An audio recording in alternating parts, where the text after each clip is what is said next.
Napalitano. Americans are entitled to know what Rice did. On Monday, Susan Rice somehow weaseled out of testifying before Congress on her unmasking controversy. It's a complete mystery as to how she squirmed out of this. Perhaps she needed more time to make up more lies. As Judge Napalitano points out, we are entitled to know what Rice did with the unmasking. Looks like we have yet another politician who thinks they're above the law, something which the club, quote, of political elites and career politicians rub in our faces more and more these days. It's just another case of elites getting away with their criminal activities. They look out for each other, whereas any regular American citizen would be in prison for half as much.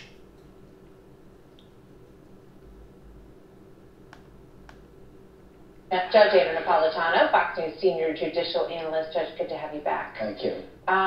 What do you think about what Catherine just reported there? Well, it's very, very disconcerting, but I think Catherine, as usual, has her thumb on this, and it's probably the tip of the iceberg. So there's two kinds of unmasking. In the ordinary course of intelligence work, the White House will receive a transcript of a conversation or some communication between an American and a foreign agent. And it might be necessary for the White House fully to appreciate the contents if they know who the American is. So that American is unmasked. That is a lawful unmasking. If there's a compelling national security reason to do it. Correct. But if the unmasking was done for political reasons or to embarrass the American or to embarrass a person affiliated with the American, like the President-elect of the United States, that's a felony.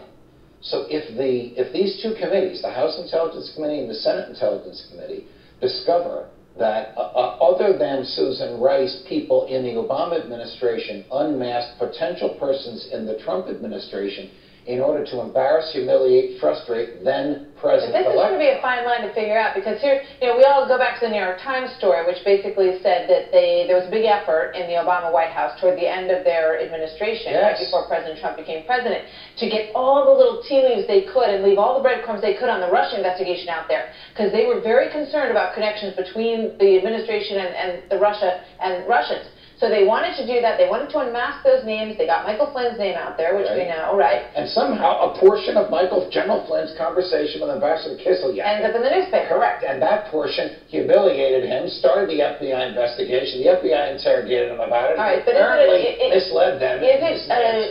So when they talk to these committees and they say, look, we were concerned about their interactions with Russia, and so we needed to know whose names were on those, okay? Just assuming that for a moment. Then they can't explain how it got to the newspaper, then they're covered, right? They'll say it was a national security issue, we had every reason to do it, we have no idea. And if they can't nail that down, who leaked it, then they have nobody. Correct. However, there's somebody else out there by the name of Robert Mueller, whose job, the independent counsel, whose job it is to investigate everything rationally related to the allegations about Russia. So as an effort to humiliate the incoming Trump administration, a last-minute change in the rules that lets everybody in the intelligence community share everything. Was this done in order to frustrate the new president, in order to paint a false picture of him? And is there any criminal activity there, like unmasking for political purposes, which is akin to hacking? Mueller's investigation is spending a lot of time on this part of the equation? No, but I think it will after we find out what this testimony is about, which is why I'm angry that these testimonies are in secret, because the American public is entitled to know what Susan Rice and the Obama people did, and the American public is entitled to know what the Congress knows and what the Congress will do about it. Great point. When government operates in secrecy like this, democracy dies. We're at their mercy rather than them being subject to our will.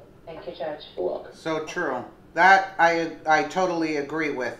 Why the secrecy? The American people are the taxpayers are the one who's paying their salary. Why is this done in secrecy?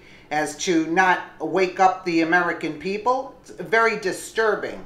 Let us know what you think in the comments below, and thank you so much for watching.